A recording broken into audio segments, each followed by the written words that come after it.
Mes amis, bien le bonjour. Vous savez, imaginez la situation suivante. Je vous dis, je ne veux pas d'épluchure de banane.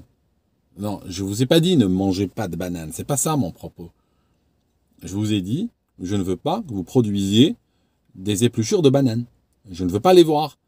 Pour chaque épluchure de banane que je vois que vous produisez, je vous taxe à 10 euros. Donc en réalité, le seul moyen de produire des épluchures de bananes, c'est de manger des bananes. C'est ce qui va rester. Donc en réalité, c'est une manière indirecte pour moi de faire quoi?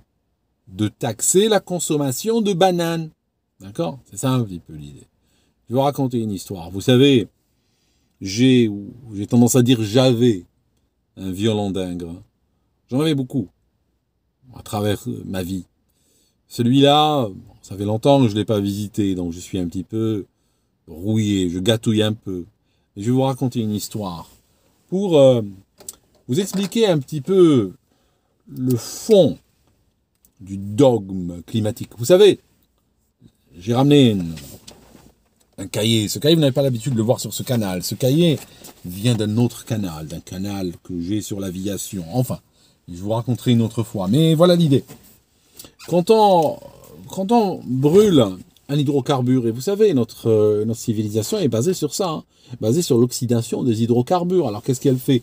Elle prend un hydrocarbure, j'écris comme ça, hydrocarbure, n'est-ce pas? Elle lui rajoute de l'oxygène, et puis elle le brûle, et ça donne quoi? La combustion d'un hydrocarbure lissé, ça donne quoi? Ça donne de l'eau, H2O plus CO2. D'accord? C'est ce que ça donne. La combustion d'un hydrocarbure, si vous le demandez au lycée, ça donne quoi? Ça donne de l'eau et du CO2. D'accord? Alors, c'est pour ça que d'ailleurs le matin, si vous voyez les véhicules, ils démarrent quand il fait froid en particulier. Quand il fait froid, cette eau, l'air est saturé, d'accord? On est proche du point de rosée. L'air est saturé en eau, il ne peut plus en garder. Donc que va-t-il se passer? Vous allez voir, derrière les voitures, vous allez voir de la vapeur d'eau. Vous allez voir aussi derrière les avions. Vous allez même le voir sur votre respiration. Parce que vous consommez des hydrocarbures. Alors, vous ne consommez pas du diesel et de l'essence, on est d'accord. Mais vous consommez plein de choses qui comportent justement du carbone, de l'oxygène, de l'hydrogène, tout ça. Voilà.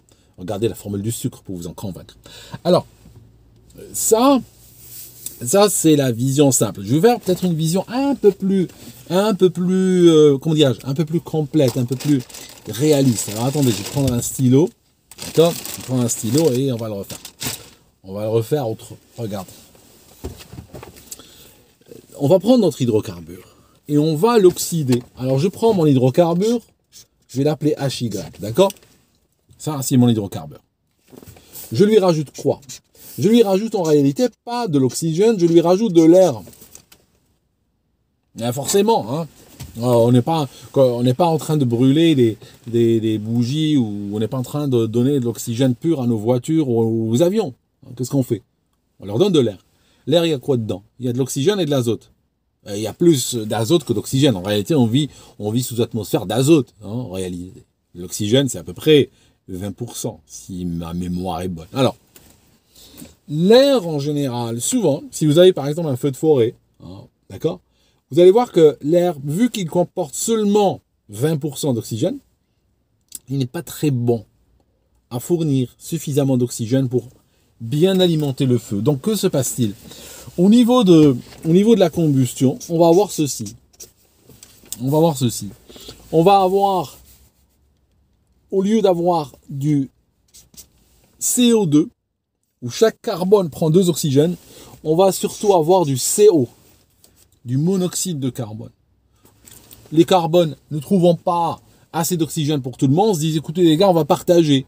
Donc chacun va prendre un seul oxygène. Il y en aura même certains qui n'en trouveront pas.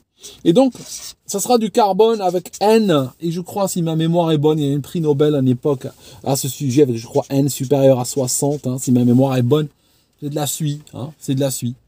C'est du noir que vous voyez comme ça. Monter, c'est quoi? C'est du carbone qui n'a pas brûlé en fait. Il n'a pas trouvé de partenaire. Il n'y a pas assez d'oxygène. Il n'y a que 20% d'oxygène et mais on a une forêt entière qu'on est en train de brûler. D'accord? Ça marche pas. Maintenant, le CO, le monoxyde de carbone, lui, bah, il peut brûler encore, hein, vous savez. Lui, des fois, il brûle un peu plus loin, ou pas. D'accord? Quand il brûle, il donne du CO2. Mais on arrive au CO2, d'accord? On brûle du CO, on arrive au CO2. Continuons. On a parlé d'azote. Alors l'azote, on va dire, oui, l'azote, normalement, il ne réagit pas. L'azote est relativement inerte. Oui, je veux bien qu'il est inerte, ou qu'il soit inerte. Oui, sauf que quand vous êtes à l'intérieur d'un moteur et que vous avez de bonnes conditions de pression, il fait super chaud, il y a de pression élevée, l'azote peut réagir. Alors, il réagira pas en masse, on est d'accord. Mais pas tout l'azote qui rentre réagira, mais une partie réagira quand même. Et vous allez avoir quoi? Vous allez avoir des oxydes d'azote. Alors, l'oxyde d'azote, ça ressemble à ceci. Alors, le vert, je n'ai pas l'impression que ça se voit très bien à la caméra. Non, je sais que ça se voit. Alors, ce que je vais avoir des NOx. D'accord? Alors, le NOx, pourquoi je mets X? Tout simplement parce que il y a plusieurs manières d'agencer des atomes d'oxygène avec de l'azote, et donc on met un OX. Ça veut dire qu'il y en a plusieurs, il y a plusieurs, d'accord, NO2, et NO, etc. Donc, on a cette situation-là. Vous voyez quoi? On a un mélange en réalité. Maintenant, un truc important, c'est que si vous prenez l'azote, d'accord, et vous l'oxydez, l'azote est un non-métal. Parce que vous savez, dans la vie, on n'a que deux. Les éléments se divisent en deux. Vous regardez le tableau de Mendeleev, il y a un escalier à droite. Et finalement, il y a plusieurs manières de voir les choses. Mais finalement, il y a deux grandes familles. Les métaux, qui sont à gauche de l'escalier. Les non-métaux, qui sont à droite de l'escalier. À droite de l'escalier, on a de l'azote. L'azote est un non-métal. On a un oxyde de non-métal. Alors, une histoire. Tous les oxydes de non-métaux, je ne vais pas dire tous, peut-être quelqu'un sortira une exception, mais les oxydes de non-métaux sont en général des anhydrides d'acide. Ça veut dire quoi cette phrase? Ça veut dire si on prend un non-métal, comme l'azote, on l'oxyde, ça donne l'oxyde d'azote, d'accord? Ça donne l'oxyde de non-métal. On rajoute de l'eau par-dessus, ça signifie on va exposer cet oxyde à de l'eau, on va obtenir l'acide correspondant. Génial ça.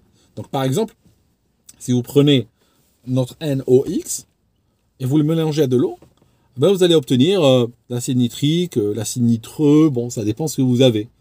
D'ailleurs, le CO2, même le CO, c'est des oxydes de non-métal. Le CO2 est un oxyde de non-métal, parce que le carbone n'est pas un métal, d'accord? Carbone n'est pas un métal. Donc, son oxyde est un anhydride d'acide. Quand vous mélangez le CO2 avec de l'eau, ça vous donne quoi? Eh ben, ça donne de l'acide carbonique. D'accord? L'acide carbonique. Alors, l'acide carbonique, on en a plein dans le corps. On en a... Alors, bon, je me rappelle plus de mes études de médecine. Ça, c'était aussi un autre violon dingue, mais je crois qu'on en a en équivalent plusieurs kilos. Alors, c'est un acide qui, après, ne me citez pas, je me rappelle plus, je fais ça de mémoire, hein, ça fait longtemps, je n'ai pas préparé ce truc.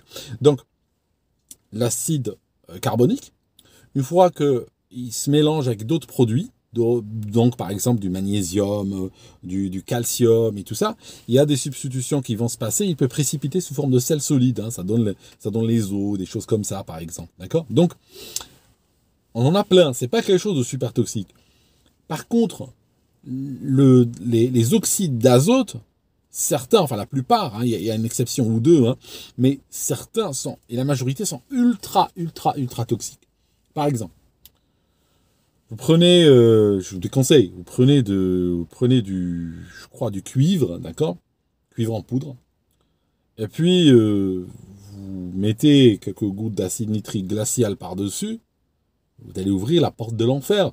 Vous allez voir un gaz marron qui va se dégager, hein, couleur miel comme ça, qui est suffocant à respirer. Ça fait des veuves et des orphelins, que Dieu nous en protège. C'est un truc extrêmement brutal. Et pourquoi il est dangereux?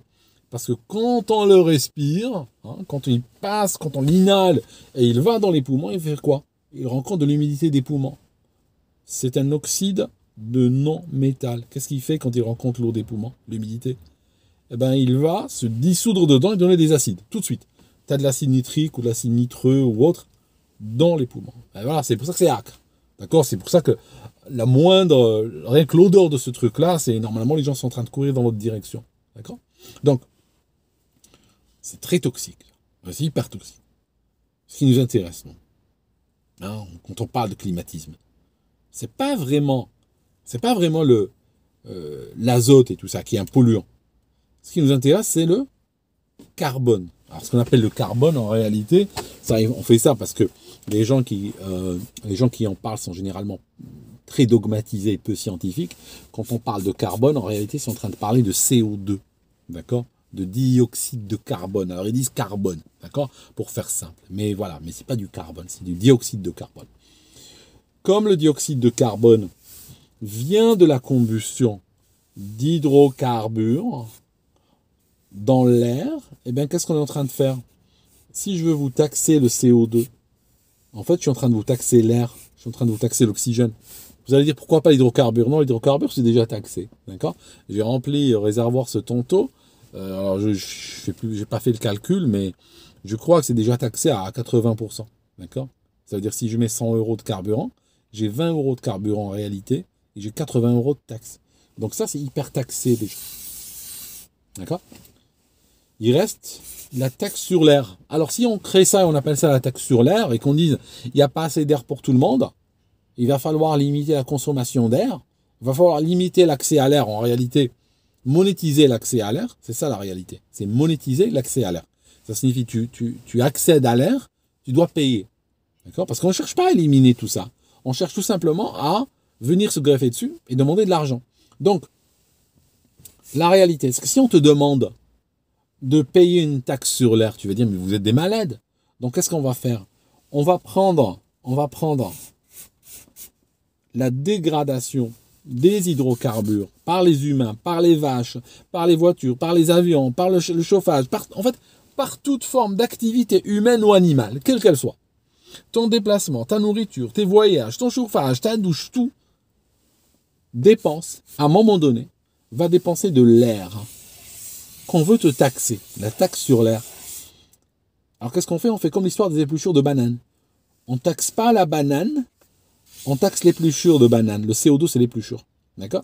Et le CO2 n'est pas toxique en réalité. Le CO2, comme je vous ai dit, on en expire, on en a dissous dans notre corps, on en a sous forme de carbonate, on en a sous forme d'acide carbonique, on en a des grosses quantités dans notre corps. Et c'est aussi un truc dont les plantes sont avides.